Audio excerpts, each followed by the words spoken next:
আমাকে আজকে কোর্টে দেখে অনেকে বলছে পাদুবাবুকে খুব ভালো লাগছে, তো তার উত্তর আমি কি বলেছিলাম মনে আছে? কেন আজকে কোর্ট পড়েছি? কেন? শ্বশুরমশার মেয়ের সঙ্গে আছে বলে। গত মাসে যে বিয়েটা হয়েছিল শ্বশুরমশার মেয়ের সঙ্গে ছিল না বলে কোর্ট পড়িনি। এখন আজকে যদি কোর্ট না পড়তাম তাহলে আমার কপালে দুঃখ ছিল। তার মানে কোর্টটা পড়েছি, জ্বালায় পড়েছি। কেন আমি বলছি তার পিছনে কারণ আছে। সেটা হচ্ছে আমি গতকাল গিয়েছিলাম, ফ্রেম আছে না, ফ্রেম বাইবেলের পদ লেখা থাকে, ওইগুলো কেনার জন্য গিয়েছিলাম। আর অনেক ফ্রেম দেখতে দেখতে একটা ফ্রেম আমার কাছে আসলো, কথাগুলো খুব ভালো লাগলো, কিন্তু মাঝখানে একটা কথার জন্য আমি ওই ফ্রেমটাকে ক্যান্সেল করে দিয়েছিলাম। কথাটা লেখা ছিল সেটা হচ্ছে Jesus is the unseen guest during a meal, না এরকম কিছু একটা লেখা আছে। আমি ওটা মানে যিশু হচ্ছে অদৃশ্য অতিথি যখন আমরা খাওয়া দাওয়া করি। শুধু এই একটা কথার জন্য আমি ওটাকে কিনিনি, বাকি কথাগুলো ভালো ছিল। কেন কিনিনি তার পেছনে কারণটা হচ্ছে যে প্রভু যিশু আমাদের খাবার সময় তিনি অদৃশ্য অতিথি নন।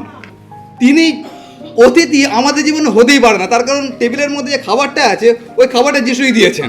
সুতরাং আমি যে বেঁচে আছি এখনো পর্যন্ত হাত দিয়ে মেখে তারপরে খাবারটা খাবো বলে ওটা যিশুর অনুগ্রহ। তার মানে যিশু আমাদের প্রত্যেকের জীবন অতিথি হতে পারে না। আমাদের জীবনে যিশু কি, সেটা হচ্ছে কেন্দ্রবিন্দু। আর আমার যে স্ত্রী আছে, আমি আজকে কোট পরে এসেছি তার কারণ শ্বশুরমশাইয়ের মেয়ে আজকে আছে। এবার ও অত সুন্দর জামা টাপা পরে এসেছি, তারপর যখন আমার সঙ্গে যখন ছবি তুলবে আর তারপর যদি আমি কোট না পরে থাকি আমাকে অত প্রশ্ন করতে পারে। ওই জন্য আগে থেকে ভেবে নিয়েছে কোট পরে এসেছি। তার কারণটা কি? তার কারণ আমি সবসময় বলি না, যখন বিয়ে হয় সেটা হচ্ছে আমি হচ্ছি ভেতো বাঙালি, রসগোল্লা দলের লোক আছি।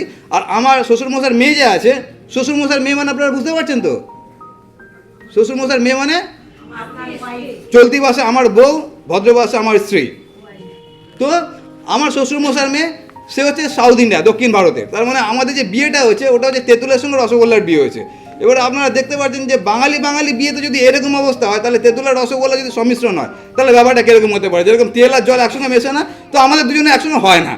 যেই থেকে আমাদের বিয়ে হয়েছে সেই থেকে মাথা পাটাপাটি হচ্ছে। কিছুটা চুল ছিল যখন বিয়ে ছিল, আর এখন প্রায় কত বছর হয়েছে, 14-15 বছর মধ্যে হয়ে গেছে, এখন দেখুন পুরো গায়েব হয়ে গেছে। তার মানে জীবনটা অত ইজি নয়। আজকে যেরকম আজকে যদি সজলদার মুখে হাসিটা দেখুন কি সুন্দর গোপের ফাঁক দিয়ে বেরোচ্ছে না, মানে চাপার চেষ্টা করলেও চাপতে পারবে না হাসি। আর একই রকমভাবে দেখুন ঘুমটার ভেতর থেকে হাঁটছে। তো আজকে যে আনন্দটা, জীবন কিন্তু সবসময় এরকম থাকবে না, ওটা আমাদেরকে বাস্তবটা জানতে হবে। আর সেই জন্য আমি এবং আমার স্ত্রীর আমি উদাহরণটা কেন দিই, তার কারণ যেহেতু আমরা রসগোল্লা এবং তেঁতুলের সম্মিশ্রণ হওয়া সত্ত্বেও আজকে 14-15 বছর হয়ে গেল মাথা ফাটি করছি, মাথা ফাটছে, রক্ত বেরোচ্ছে, আবার ব্যান্ডেজ লাগিয়ে দিচ্ছি, কিন্তু আবার একসঙ্গে আছি। কারণটা কি? তার কারণ হচ্ছে একটাই, সেটা হচ্ছে আমাদের দুজনের বিবাহিত জীবনের কেন্দ্রবিন্দু তখন এবং এখন এবং আগামী দিনে একজনই থাকবে, তার নাম হচ্ছে প্রভু যীশু খ্রিস্ট। আর সেই জন্য আমি কালকে ওই ফ্রেমটা কিনিনি, তার কারণ প্রভু যীশু আমাদের পরিবারে কোনো অতিথি নন, তিনি আমাদের পরিবারের কর্তা। আর আমরা সেই কর্তার আন্ডারে আমরা আছি, স্বামী স্ত্রী আছি।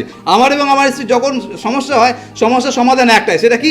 যখন আমরা এইটার কাছে আসি। তার কারণ এইখানে আমাদের দুজনকে এক জায়গায় হতেই হবে। আর সেই জন্য আজকে আমি যে বিষয়টা নিয়ে বলবো সেটা হচ্ছে এই, যে বিবাহিত জীবনে কেন খ্রিস্টকে কেন্দ্রবিন্দু রাখা দরকার আছে। আর এটা বিশেষত আমি বলবো সজলদার জন্য এবং ডলিদির জন্য এবং আমরা যতজন আছি যাদের বিয়ে হয়ে গেছে এবং আগামী দিনে যাদের বিয়ে হবে, এই কথাটা আমরা মনে রাখি যে কেন প্রভু যিশুকে আমাদের সাংসারিক জীবনের কেন্দ্রবিন্দুতে রাখার দরকার আছে। আর এখানে অনেকে আছেন যাদের হয়তো 30 বছর আপনারা বিবাহবার্ষিকী পালন করছে। কেউ আছেন এরকম 30 বছর হয়ে গেছে বিবাহবার্ষিকী পালন করছে? হাত তুলুন দেখি, কেউ থাকলে বুঝলেন? ওরে বাবরে, অনেকজন আছে 30 বছর হয়ে গেছে। এবার 30 বছর হাত ধরে যাত্রা করা ওটা অত ইজি বিষয় নয়। আর সেই জন্য আমরা আজকে ছোট্ট সংক্ষেপে কয়েকটা পয়েন্ট দেখব যে কেন প্রভু যিশুকে আমাদের বিবাহিত জীবনের কেন্দ্রে রাখা উচিত বা আমাদের পরিবারের কেন্দ্রবিন্দুতে রাখা উচিত। তার প্রথম যে বিষয়টা হচ্ছে সেটা হচ্ছে প্রভু যিশু হচ্ছেন প্রত্যেকটা পরিবারের বা আমাদের প্রত্যেকের জীবনের প্রধান ভিত্তি।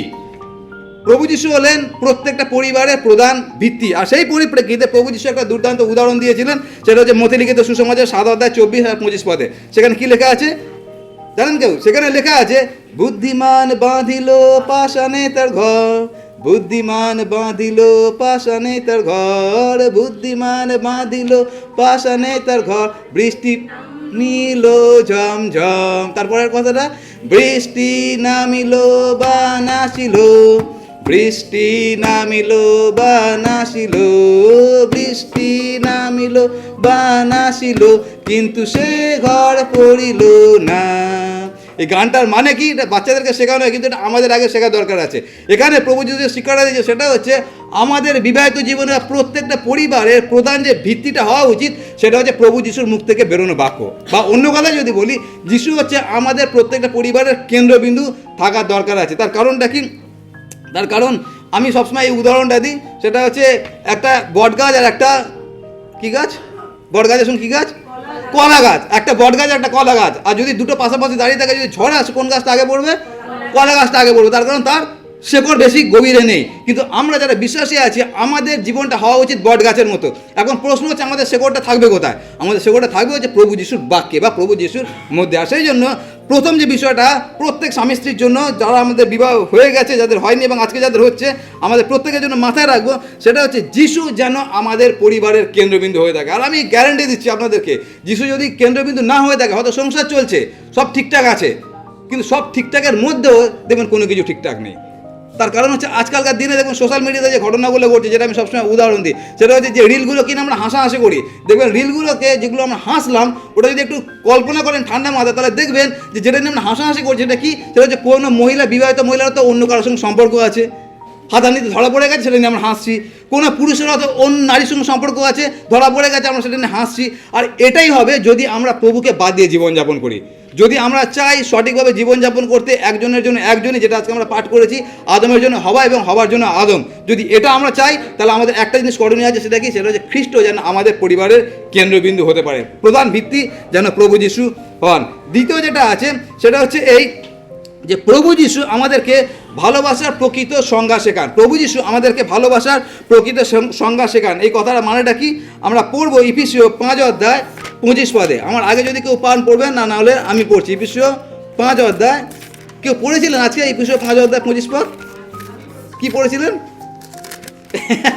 ওকে, 5:25 আমি পড়ছি। এরকমভাবে লেখা আছে ইফিসীয়, বলা হচ্ছে, স্বামীরা তোমরা আপন আপন স্ত্রীকে সেইরূপ প্রেম করো যেমন খ্রিস্ট মণ্ডলীকে প্রেম করিলেন, আর তাহার নিমিত্ত আপনাকে প্রদান করিলেন। আমি গতবার এটা নিয়ে প্রচার করেছিলাম, আপনাদের মনে আছে কিনা জানি না। আপনারা দেখবেন কিছু কিছু ডায়লগ আছে, সেটা হচ্ছে আমরা যখন কাউকে সাহায্য করতে যাই, আমাদের সবার মুখে আগে যেটা প্রশ্ন আসে সেটা হচ্ছে মেরা ফায়দা কে হয়, আমার লাভটা কী আছে যে আমি তাকে সাহায্য করতে যাব। আর এটা আমার ছেলের ক্ষেত্রে আমি সবসময় বলি, সেটা হচ্ছে আমার ছেলে যখন 25 পায়, তখন তার মা তাকে পাশে একটা কী আছে ওটা সিটি মার্ট না, ওই যেখান থেকে ওকে ফ্রুট জুস খাওয়া, দোকানটার নাম কি, হ্যাঁ, রিলায়েন্সে গিয়ে ওকে ফ্রুট জুস খাওয়ায়, চকলেট খাওয়ায়। কিন্তু যেদিনকে 25 যদি 15 পেয়ে গেল, তখন সিটি মার্ট কোথায় আছে ভুলে যাবে। তার কারণটা কি? তার কারণ যদি 25 পায়, সেদিনকে ভালোবাসা টকবক করে ফুটবে। যেদিকে 20 পেয়ে গেল বা 15 পেয়ে গেল, সেদিনকে ভালোবাসার স্তরটা একটু কমে গেল। দ্বিতীয় যে বিষয়টা আছে সেটা কি? সেটা হচ্ছে প্রভু যিশু আমাদেরকে প্রকৃত ভালোবাসার সংজ্ঞা শিখিয়েছেন। জগতে যে ভালোবাসা দেখবেন, ওই ভালোবাসা হচ্ছে আবেগ আছে, আজকে আছে কালকে গায়েব। আর ওইটা উত্তম কুমার একটা সিনেমা ছিল, আপনারা দেখেছেন কিনা জানি না, উত্তম সুচিত্রা। সেটা হচ্ছে অভাব যখন দরজা আসে তখন ভালোবাসা জানলা দিয়ে পালিয়ে যায়। কোন ভালোবাসা? ওটা হচ্ছে আবেগের ভালোবাসা, জানলা দিয়ে পালায়। কিন্তু যদি যিশুর ভালোবাসা আমরা একে অপরকে ভালোবাসতে পারি, তাহলে এই তেঁতুল এবং রসগোল্লার মতো অবস্থা হবে, মাথা বাটাবাটি হবে, ব্যান্ডেজ হবে, কিন্তু থাকবো এক জায়গায়। তার কারণটা কি? তার কারণ আমাদের যে ভালোবাসার যে সংজ্ঞাটা আছে, ওটা জগতের ভালোবাসার মতো নয়। সেটা কি? সেটা আমি যদি স্বর্ণকে ভালোবাসি, স্বর্ণ আমাকে ভালোবাসছে কিনা ওইটা আমার দেখার কর্তব্য না, আমার কর্তব্য তাকে ভালোবাসা। সে আমাকে ভালোবাসছে কিনা ওটা আমরা যারা না দেখি, আপনাদের দুজনের জন্য, আমাদের প্রত্যেকের জন্য, আমরা যারা প্রভুতে আছি, আমাদের ভালোবাসাটা ওই রকম নিঃস্বার্থ হওয়া উচিত আছে। নিঃস্বার্থ মানে আমার স্ত্রীকে দেখতে সুন্দরী বলে আমি ভালোবাসি না, আমার স্ত্রীকে কুৎসিত দেখতে আমি জানি, কিন্তু তা সত্ত্বেও আমি ভালোবাসি। আমার স্ত্রী ঝগড়ুটে না বলে আমি তাকে ভালোবাসছি না, আমি জানি আমার স্ত্রী ঝগড়ুটে, কিন্তু তা সত্ত্বেও আমি ভালোবাসি। তার কারণটা কি? তার কারণ এটা আমাদেরকে, পুরুষদেরকে আদেশ করা হয়েছে। কি আদেশ করেছে? স্বয়ং ঈশ্বর। সুতরাং যখন আদেশ করেছে, আমাদের কাছে কোনো অপশান নেই, ভালো লাগলেও ভালোবাসতে হবে, ভালো না লাগলেও ভালোবাসতে। আবার উল্টো দিকে যদি দেখেন, মহিলাদেরকে বলা হয়েছে, আমরা পাঠ করি, যদি আপনাকে বলছিলাম মন দিয়ে শুনে, মহিলাদেরকে বলা হয়েছে তুমি তোমার স্বামীকে সম্মান করো। ওখানে লেখা আছে ভয়, আসলে ওটা হচ্ছে রেসপেক্ট, সমাদর করো। স্বামীকে কখন সমাদর করবে? এখন ধরুন স্বামী রাত্রিবেলায় 11টার সময় বাড়িতে ঢুকছে, আর তারপরে যদি জিজ্ঞাসা করা তুমি কোথায় ছিলে, জিজ্ঞাসা করলে হাত তুলে দিল গায়ে। আর সেই রকম স্বামীকে কোন স্ত্রী আছে তাকে সম্মান করতে পারবে? পারবো আমরা? সাধারণত পারবো না। কিন্তু বাইবেলে আমাদেরকে কী শেখায়? সেটা হচ্ছে পরিস্থিতি যাই হোক না কেন, স্ত্রীর উচিত স্বামীকে সম্মান করা এবং স্বামীর উচিত স্ত্রীকে ভালোবাসা। আর এটা তখনই সম্ভব হবে যখন প্রভু যিশু এই দুজনের কেন্দ্রবিন্দু হবে। আসলে 2 নম্বর পয়েন্টটা কি? 2 নম্বর পয়েন্টটা হচ্ছে প্রভু যিশু আমাদেরকে প্রকৃত ভালোবাসা শেখান, যেই ভালোবাসা একটা স্বামী স্ত্রীর মধ্যে দরকার আছে, যেই ভালোবাসাকে আমরা বলি নিঃস্বার্থ বা কোনো শর্ত ব্যতীত। সেখানে কোনো শর্ত নেই, সেখানে কোনো স্বার্থ নেই।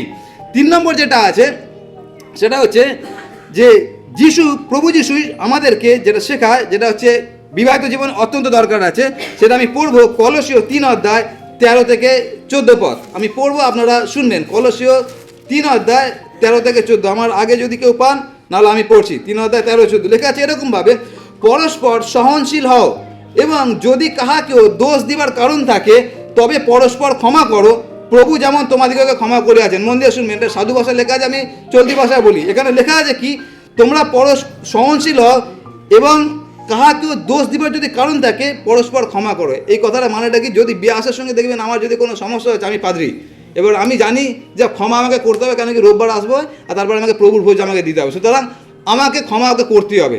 তো আমি কি করব, ওকে ক্ষমা করার আগে, যেটা এখানে লেখা আছে, ক্ষমা করার আগে আমি ওটাকে ক্লারিফাই করব। কি ক্লারিফাই করব? যে বিয়াস, তুমি কিন্তু কালকে যে কথাটা বলেছিলে, কথাটা কিন্তু ঠিক হয়নি, তারপর আমি সরি বলবো। আমার কথার মানে বুঝতে পারছেন আমি কি বলতে চাইছি?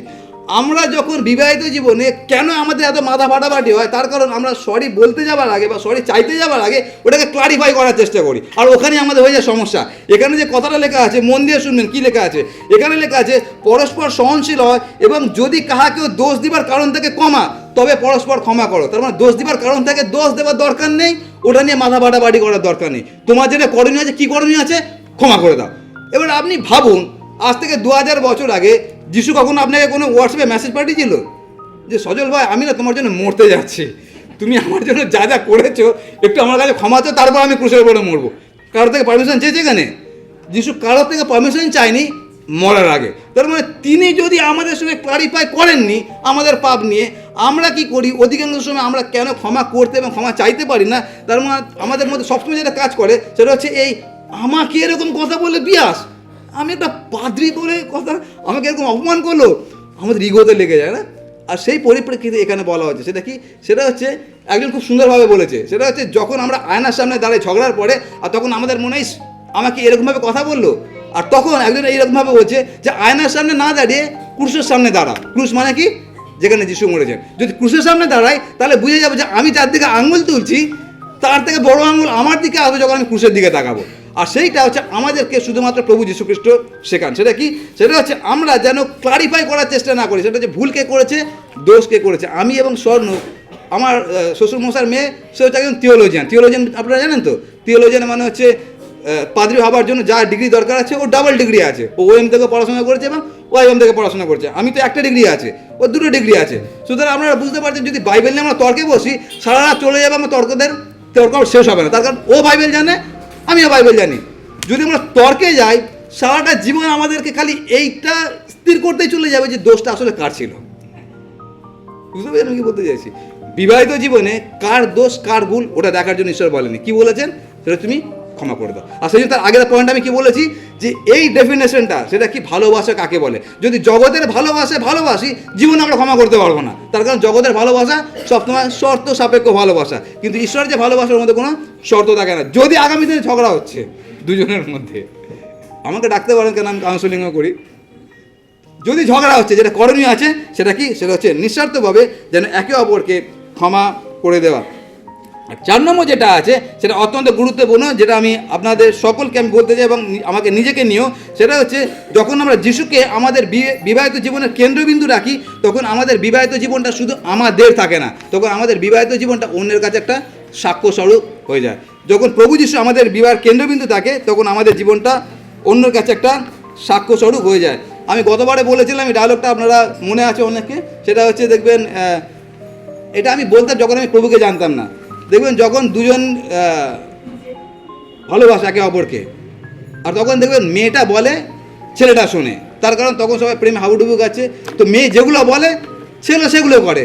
দেখবেন অনেক সময় বাড়ি যা কিছু বিক্রি টিক্রি করে মেয়ের কথা অনুযায়ী তারা সেটা করে। আর তারপরে যখন বিয়ে হয়ে যায়, বিয়ের পরে কী হয়, ছেলে বলে, মেয়ে শোনে। তার কারণটা কি, তোমার বিয়ে হয়ে গেছে, এখন তোমাকে আমার আন্ডারে থাকতে হবে। আর তারপর 2 বছর পর কী হয়, দুজনে বলে, সারা প্রতিবেশী শোনে। বুঝতে পারছেন? হ্যাঁ, ঝগড়ার কথা বলছি, আর কি বলবো। আর এটা হচ্ছে রিয়ালিটি, হচ্ছে বাস্তব। ওটা কখন হয়? যদি যিশু আমাদের পরিবারের কেন্দ্রবিন্দু না আছে, ওটা যেন না হয়। বরঞ্চ বিবাহিত জীবন আমরা যেটা পাঠ করেছি সেটা হচ্ছে অত্যন্ত সুন্দর একটা পথ পাঠ করেছিলাম, সেটা লেখা আছে যে ঈশ্বর তাদের দুজনকে এক করেছেন এবং তারা যখন দুজনে একাঙ্গ হবে তারা পিতামাতাকে ত্যাগ করিবে এবং তারা দুজন একাঙ্গ হবে। পিতামাতাকে ত্যাগ করা মানে এই না যে তাদেরকে বাড়ি থেকে বের করে দেয়, ওটা একেবারেই না। তার মানেটা কি? তার মানে একে অপরের প্রতি কতটা আন্তরিক থাকতে হবে সেইটা এখানে বোঝানো হচ্ছে। আর সেই জন্য বিবাহিত জীবনটা যেটা পৌল বলেছেন আজকে আমরা পাঠ করেছি, সেটা কি? সেটা হচ্ছে খ্রিস্ট মণ্ডলীকে কিরকম প্রেম করলেন, না না না, আর কি বলেছেন তার সঙ্গে? মণ্ডলীকে খ্রিস্ট কিরকম প্রেম করেছেন? নিজের ভার্যার মতো, যেটা প্রকাশিত বাক্য লেখা আছে, নিজের ভার্যার মতো। তার মানেটা কি? তার মানে স্বামী স্ত্রীর প্রেমটাকে সাধু পৌল দেখিয়েছেন খ্রিস্ট যিশুর সঙ্গে মণ্ডলীর প্রেমের গভীরতার সম্পর্কে। তার মানে আমাদের যারা আমরা বিবাহিত আছি আমাদের কতটা সতর্ক জীবনযাপন করা উচিত। কেন কি? আমাদের চারপাশে যে চোখগুলো আছে তারা জানে যে আমরা প্রভু যিশুকে জানি, সুতরাং তারা প্রত্যেক সপ্তাহে একবার করে পালা করে করে তারা ঝগড়া করতে পারে, কিন্তু আমরা করতে পারি না। যখন আমার প্রথম বিয়ে হয় স্বর্ণের সঙ্গে আমার সবার আগে যেটা কনফ্লিক্ট ছিল সেটা হচ্ছে এই যে ঝগড়া কেন হবে। আর স্বর্ণ ডায়লগ হচ্ছে একসঙ্গে থাকতে গেলে ঝগড়া হবে, আর সেটা নিয়ে আমাদের এখনও চলছে। যেদিনকে আমি কবরে যাবো এই আলোচনা থাকবে, সেটা হচ্ছে ঝগড়া কেন হবে আর একসঙ্গে থাকতে গেলে ঝগড়া হবে। আমি যেটা বলতে চাইছি সেটা হচ্ছে ঝগড়া হয়তো হতে পারে, ঝগড়াটাকে আমরা অনেক সময় নিয়ন্ত্রণ করতে পারি না, ঝগড়াকে নিয়ন্ত্রণ করতে পারি না, কিন্তু তার পরের যে অধ্যায়টাকে আছে সেটাকে আমরা নিয়ন্ত্রণ করতে পারি। সেটা কি? ঝগড়াকে আমরা নিয়ন্ত্রণ করতে পারি না, কিন্তু তিক্ততাকে আমরা নিয়ন্ত্রণ করতে পারি। ঝগড়াকে আমরা নিয়ন্ত্রণ করতে পারি না, কিন্তু তিক্ততাকে আমরা নিয়ন্ত্রণ করতে পারি। তিক্ততা মানে কি? দুজনে ঝগড়া হলো আর তারপর তোমার সঙ্গে আমি কথা বলবো না, যেটা আমার ক্ষেত্রে ঘটতো। আমার শ্বশুরমশাই মেয়ের সঙ্গে যখনই আমার কোনো অশান্তি হতো কথা বলা বন্ধ, আর আমি যে কথা বলতাম না তার কারণে আবার একটা ঝগড়া এবার চলতো মাসের পর মাস, দারুণভাবে একটা আমাদের জীবনটা চলছিল। আর তারপরে এখন মোটামুটি বুঝে গেছি আসলে বিবাহিত জীবনটা মানেটা আসলে কে। সেই জন্য আপনাদেরকে ডায়লগুলো দিতে পারছি, তার কারণ অনেক মাথা ফাটাফাটি করে তার আজকে আমাদের সামনে দাঁড়িয়ে আছে, আপনাদের সামনে দাঁড়িয়ে আছে। আর সেই জন্য 4 নম্বর বিষয়টা কি? 4 নম্বর বিষয়টা হচ্ছে বিবাহিত জীবন সেটা শুধুমাত্র আপনাদের দুজনের বা আপনাদের 4 জনের জীবন না, বিবাহিত জীবনটা এই জন্য যাতে আপনারা সাক্ষ্যস্বরূপ হতে পারেন। সাক্ষ্য আমরা কীভাবে হতে পারি? যখন রবিবার স্বামী স্ত্রী একসঙ্গে মণ্ডলীতে যায়, কেমন লাগে দেখতে? বাইবেলে লেখা আছে না, কত আনন্দের বিষয় না যখন ভাইয়েরা একসঙ্গে মণ্ডলীতে যায়। আর ভাবুন যখন মণ্ডলীতে স্বামী স্ত্রী একসঙ্গে, সে নতুন বিয়ে হোক আর পুরনো বিয়ে হোক, ভাবুন 40 বছর তাদের একসঙ্গে বিয়ে হয়েছে, বৃদ্ধ হয়ে গেছে, এক হাতে লাঠি এক হাতে হাত ধরে আছে, তারা মণ্ডলীতে আছে রবিবার, কেমন লাগতে পারে? আর এর থেকে আনন্দের জিনিস আর কিছু হতে পারে না। সেই জন্য আমি শুধু মণ্ডলীতে যাওয়ার ক্ষেত্রে বলছি না, দুজনে একসঙ্গে প্রত্যেকদিন বাইবেল পাঠ, প্রার্থনা, মণ্ডলীতে যাওয়া এবং যা কিছু যেটা আমাদেরকে আত্মিকভাবে বৃদ্ধি দেয় তার সঙ্গে দুজনেই একসঙ্গে যাতে যুক্ত থাকা। আর এর থেকে আনন্দের বিষয় আর কিছু হতে পারে না। এখানে তুষারবাবু কই? তুষারবাবু আসেনি? ওই যে তুষারবাবু আছে, এই যে তুষারবাবু এবং তুষারবাবুর স্ত্রী, এনারা দুজনে একটা দুর্দান্ত উদাহরণ। এনারা অন্য বিশ্বাস থেকে প্রভুকে জেনেছেন, জানার পরে এনারা দুজনে সত্যি আমার দেখা, তার কারণ আমি ওনাদেরকে বহু বছর ধরে চিনি। দুজনে মিলে ওনারা একসঙ্গে প্রভুর কাজ করেন। কীভাবে প্রভুর কাজ করেন? তারা বাজারে চলে যায় আর বাজারে গিয়ে তারা প্রভু যিশুর কথা অন্য মানুষকে বলে। আর এইটা আমাদের প্রত্যেকের জীবন হওয়া উচিত যে আমরা যারা প্রভুতে আছি স্বামী স্ত্রী, আমাদের জীবনটা যেন অন্যের কাছে সাক্ষ্যস্বরূপ হতে পারে। সেজন্য 3-4টে বিষয় বললাম। প্রথম বিষয়টা কি? সেটা হচ্ছে যিশু যেন আমাদের পরিবারের কেন্দ্রবিন্দু হয়। দ্বিতীয়টা কি? প্রভু যিশু আমাদের ভালোবাসার প্রকৃত সংজ্ঞা শেখান। 3 নম্বরটা কি? সেটা হচ্ছে প্রভু যিশু আমাদের ক্ষমা করতে শেখান। আর 4 নম্বরটা কি? সেটা হচ্ছে বিবাহিত জীবন শুধু আপনাদের দুজনের না, বিবাহিত জীবনটা মণ্ডলীর জন্য, বিবাহিত জীবনটা ঈশ্বরের সাক্ষ্যের জন্য, সেটা যেন আমরা সকলে করতে পারি। ঈশ্বরকে ধন্যবাদ দিই। এখন আমরা বিশেষ কাজে যাব। আমি জানি অনেকে আপনারা